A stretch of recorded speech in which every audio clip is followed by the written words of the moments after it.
Não é mais novidade que a economia mundial vive o tsunami causado pela pandemia do Covid-19, o novo coronavírus. Mas, com a chegada do Covid-19 ao Amazonas e as medidas adotadas pelo governo estadual, pela Prefeitura de Manaus, o reflexo da onda da instabilidade da economia começa a ser sentido também no comércio varejista de Manaus.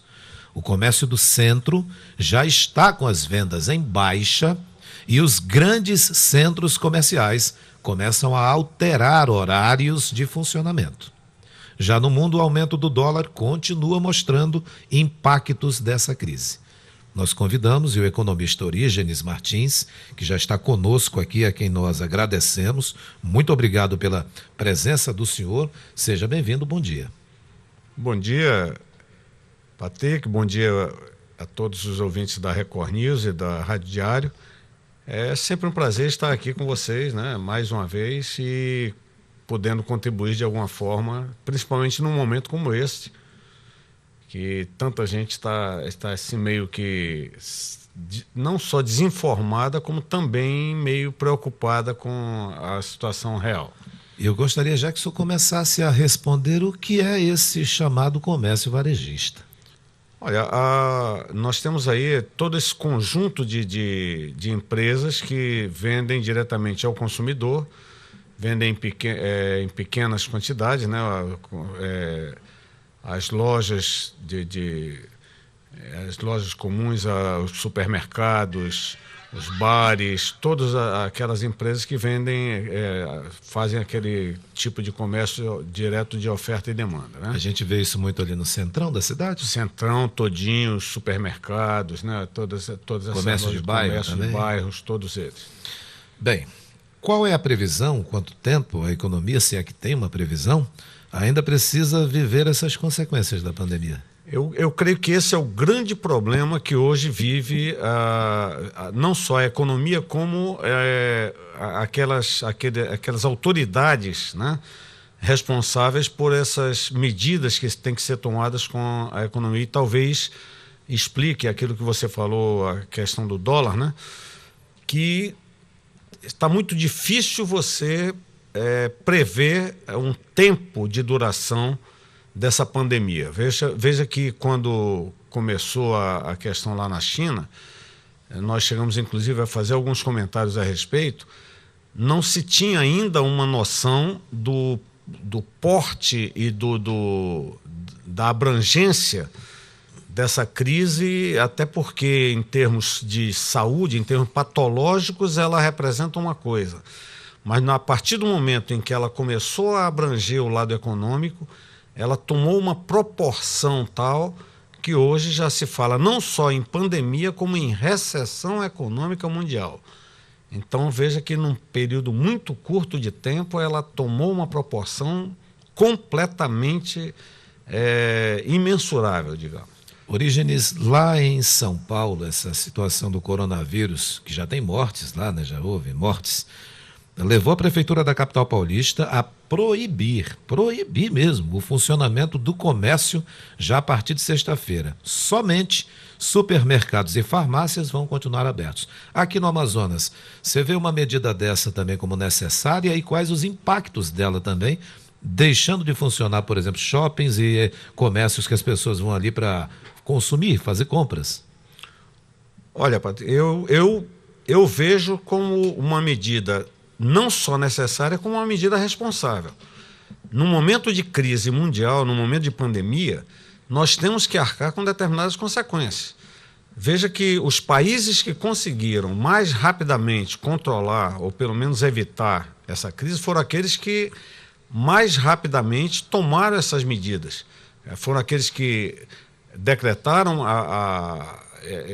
essas medidas, isolaram, fecharam, proibiram a circulação. E o que eu vejo, nós já comentamos em vários círculos, está havendo por parte não só das autoridades como da população, eu diria até uma certa irresponsabilidade em relação a isso. As pessoas não estão dando a devida importância a essa situação. Então estão demorando muito a tomar as suas providências, não só em termos públicos, quanto em termos pessoais. As pessoas, foi suspensa a aula na faculdade, nas escolas, vamos para o shopping, vamos para o balneário, vamos... Então não está sendo dada a verdadeira importância para um fato tão grave quanto essa questão da pandemia. Agora, se fecharem os shoppings aqui, como São Paulo já determinou, já é determinação lá em São Paulo, o fechamento de shoppings, enfim, só fica aberto farmácia e aquilo que é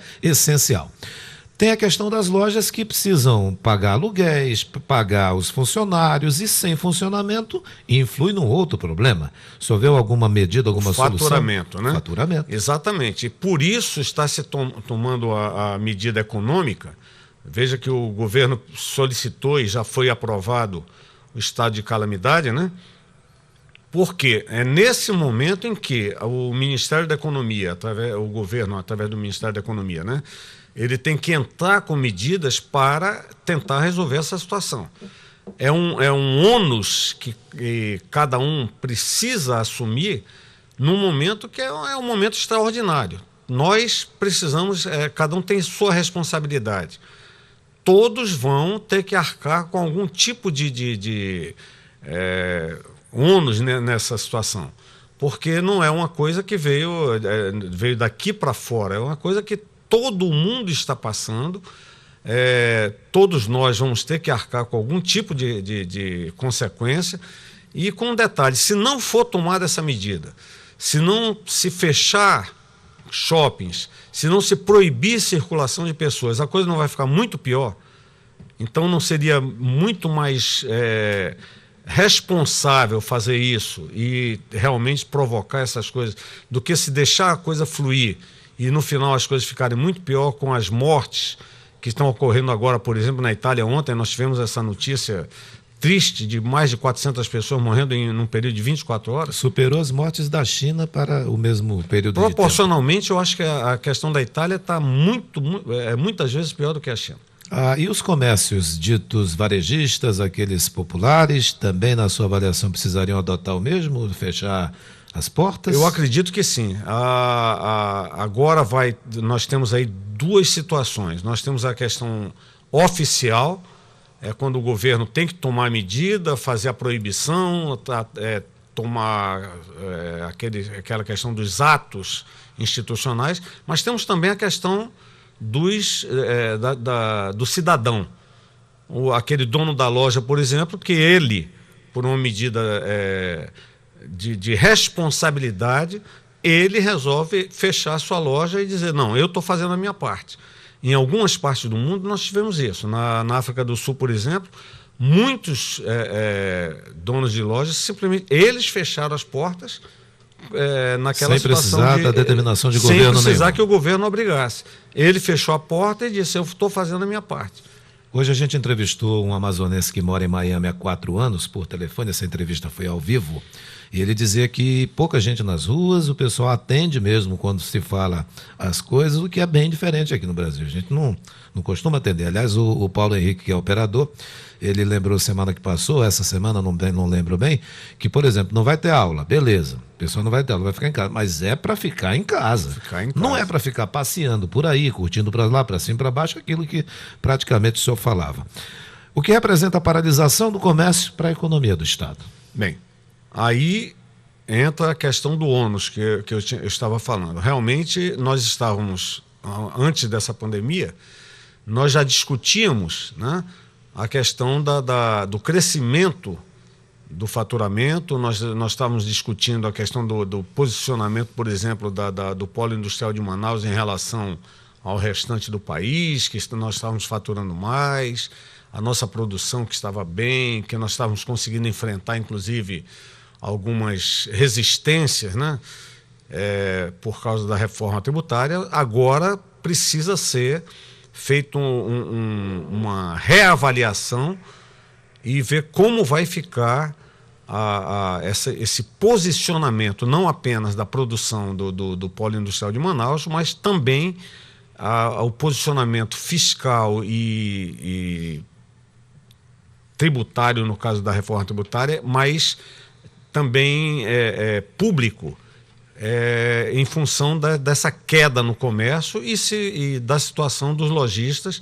Por exemplo, como você disse, não vai ter faturamento, não vai ter como pagar determinadas coisas. Então, esses lojistas, esses empresários, eles vão ter que precisar urgentemente de um retorno do governo, porque o governo vai ter que se posicionar, não vai poder cobrar determinadas coisas e vai ter que dar uma resposta rápida, porque senão a coisa vai ficar bastante complicada. Pode haver desemprego?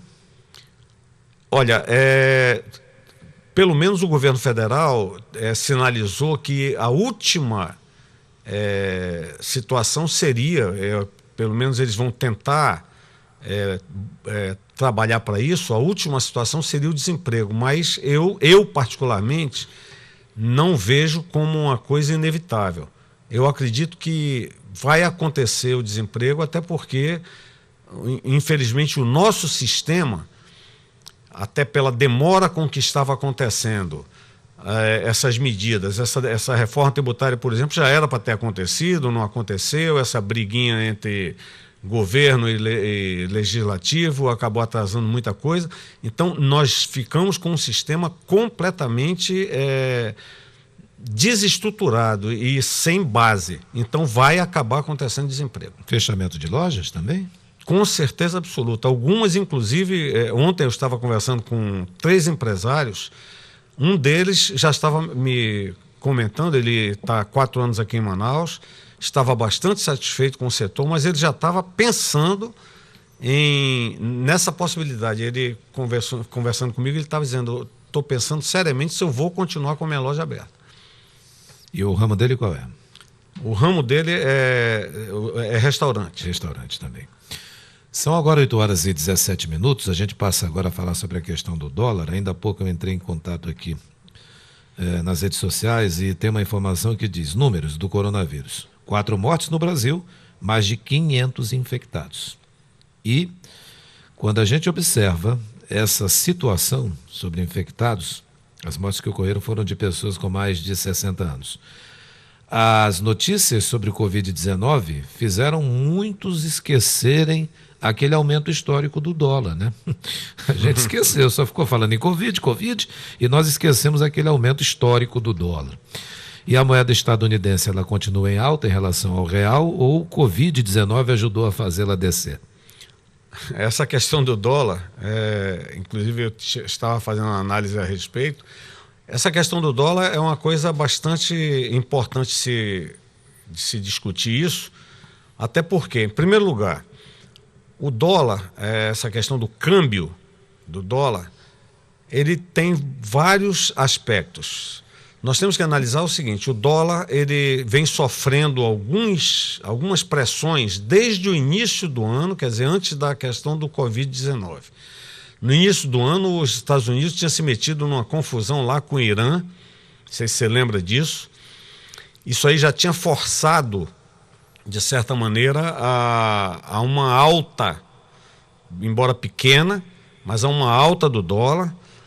Depois os Estados Unidos, que já vinha numa briga comercial com a China, quando começou a ver essa questão do Covid, apenas deu uma ativada bem significativa. E no caso do Brasil, Patrick, a questão é que quando o dólar tende a uma alta, o Banco Central imediatamente ele intervém com leilões para manter um patamar, né, do câmbio, embora o dólar teoricamente seja flutuante, mas o Banco Central está constantemente atuando no mercado com leilões para manter uma estabilidade do câmbio. Porém, logo após aquela explosão do Covid lá na China, que é o mercado produtor mundial de insumos de eletroeletrônicos, houve um problema que muita gente não deu tanta importância, que foi aquela briga aquela queda de braço da Arábia Saudita com a Rússia, que foi tão ou mais prejudicial do que o Covid para a economia. É uma briga política do Putin lá com a Arábia Saudita. A Arábia Saudita tinha inicialmente se disposto a manter o preço do petróleo para não prejudicar o mercado, e a Rússia simplesmente quebrou todos os protocolos que tinham sido feitos, derrubou o preço do petróleo, aumentando a produção, quebrando aquilo que ela tinha garantido lá na OPEP, e com isso obrigou a Arábia Saudita a inundar o mercado, quebrou o preço, baixou o preço. Isso foi muito mais prejudicial a nível econômico naquele momento, porque gerou uma instabilidade total e foi o que deu aquela explosão de quedas de bolsa no mundo inteiro. E a gente não viu a gasolina baixar aqui no nosso Com país. certeza. Já, para você ter uma ideia, ontem nós estávamos vendo aí o preço na refinaria já caiu mais de 30%, e nas bombas a gasolina caiu apenas 1,3%. Aí você vê, nós, além da questão de saúde, onde os cidadãos brasileiros não assumem a sua responsabilidade, nós também temos os nossos produtores e os nossos comerciantes que, infelizmente, também não assumem a sua responsabilidade. Um setor como o de combustíveis, que é dominado por cartéis, dominados por grupos que, infelizmente, são oligopólios que dominam esse setor de distribuição de petróleo. Infelizmente, numa hora dessa, num momento desse em que a economia está realmente em perigo, eles deveriam assumir a sua responsabilidade e dizer, bem, está em perigo, está com problema, vamos então baixar esse preço, porque é uma situação para se salvar a economia brasileira. Bem, o senhor falou das bolsas de valores e, pelo jeito, elas não se recuperaram ainda, né? Com certeza. Ainda não se recuperaram. Agora, as recentes decisões do governo federal, o governo Bolsonaro, em busca de reação da economia, vão desde a liberação de recursos, né, para enfrentar o avanço do Covid-19 até lançamento de pacote antivírus. E eu pergunto ao senhor, o senhor teve acesso a essas informações assim com mais detalhes, e se teve, concorda com elas? Olha, eu tive as informações gerais a respeito disso. Num momento de crise, é muito difícil você analisar assim a fundo as decisões, até porque foram decisões extraordinárias, foram decisões tomadas para resolver um problema, porém, até o momento, as decisões que foram tomadas, eu concordo plenamente. Em primeiro lugar, a decisão imediata, que foi a decisão de decretar o estado de calamidade. Nesse momento, o governo, enquanto se estava naquela briga entre orçamento positivo, onde estava aquela coisa, briguinha de quem iria determinar o quê, né? Isso aí é ridículo até, porque o papel do Congresso não é liberar verbas, né? É uma coisa que é outra deturpação do nosso sistema institucional. É uma pena, mas infelizmente isso acontece. Ele tem que fiscalizar o executivo e elaborar leis, né? Ele teria que fiscalizar, não teria que ficar brigando, até adiando decisões, porque queria ficar com o papel de ele determinar a liberação de 30 bilhões de o ano orçamento. eleitoral. No ano eleitoral, lógico. Agora, por outro lado, veja o seguinte, nós tivemos sorte, e aí eu digo mesmo, nós temos sorte, Patrick, que apesar de atitudes que eu condeno, apesar de ter sido eleitor dele e ainda concordo com certas coisas, mas as atitudes do nosso presidente de ter atitudes irresponsáveis... Quais, por exemplo? Como certas declarações de minimizar a importância do coronavírus, querer comparar o coronavírus com a gravidez, falar em histeria, Eu acho que num momento desse, ele como até por ser um líder, né, por ser um chefe da nação, ele deveria ser o primeiro a alertar para a importância. Então eu condeno totalmente. Porém, para a sorte dos brasileiros, enquanto ele estava lá minimizando na ponta da câmera da mídia, por outro lado, no bojo da equipe dele, tinham pessoas de competência, como o próprio ministro da Saúde, que está dando realmente um show, e o Paulo Guedes lá, pessoas de qualidade e de competência tomando atitudes efetivas e corretas para evitar que a coisa acontecesse no nível errado com que ele lá falava as besteiras dele. Bem, então a equipe está conseguindo manter um rumo, enquanto o presidente continua falando coisas que não deveria falar. Não deveria. E prejudicando. E agora, quando ele toma medida, quando ele fala as coisas que deveria, como ontem, é levado na galhofa, infelizmente. Quer dizer, no momento que ele fala a coisa como deveria, as pessoas já não levam a sério pelas besteiras que falou. Bem, chegou uma pergunta aqui que a produção está passando, que em relação aos motoristas de aplicativo, que também estão com receio, porque todo dia, toda hora entram novos clientes diferentes, e esses motoristas de aplicativo, o serviço deles corre o risco de diminuir por conta do medo mesmo de uma infecção? Olha, pelo que eu tenho informação, já diminuíram, né? Alguns motoristas, por exemplo, de outros estados, aqui em Manaus eu não tive informação, já até procurei. Eles têm evitado, por exemplo, ir buscar passageiros no aeroporto, com medo exatamente de pessoas que chegam ao aeroporto vindo de locais de onde venham infectados com o coronavírus. Tem motoristas que já estão perdendo passageiros porque pessoas estão ficando em casa, então já não estão mais utilizando tanto o aplicativo, porém alguns já estão também usando aquela coisa, estão anunciando que estão tomando as medidas corretas. Eles próprios, né? Estão usando o seu álcool gel, estão desinfetando lá o veículo também? Exatamente, fazendo a higienização correta do veículo e, ao pegar o passageiro, abrindo as janelas e explicando ao passageiro que é melhor ficar com o veículo arejado do que com ele todo fechado com o ar-condicionado ligado. Isso pode representar algum impacto expressivo? Com certeza.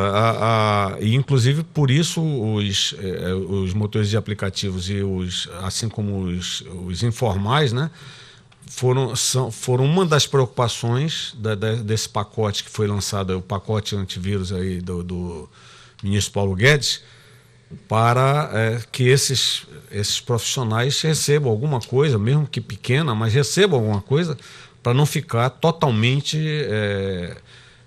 desprovidos de alguma coisa. Até porque não se sabe, é o grande problema, não se sabe o tempo que vai levar essa necessidade de uma intervenção. O governo falou em R$200, né, uma espécie de auxílio. Sim. Seria isso. E por sinal, já tem gente reclamando do valor, mas antes seria zero. Já é alguma coisa, mas não ficaria só nisso, com certeza. Orígenes Martins, economista, muito obrigado por tua presença aqui com a gente, nos esclarecendo, fazendo a gente entender melhor como é que está esse mundo com a Covid-19, essa situação do dólar, a questão do mercado varejista aqui que pode ter problemas, e a sua fala que o senhor disse ainda há pouco, quando foi perguntado se o governo de São Paulo estava certo ao proibir mesmo shoppings, aglomerações ali em centros comerciais, o senhor disse que sim, e que aqui em Manaus devia ser feito o mesmo também. Muito obrigado. Obrigado, eu que agradeço, né?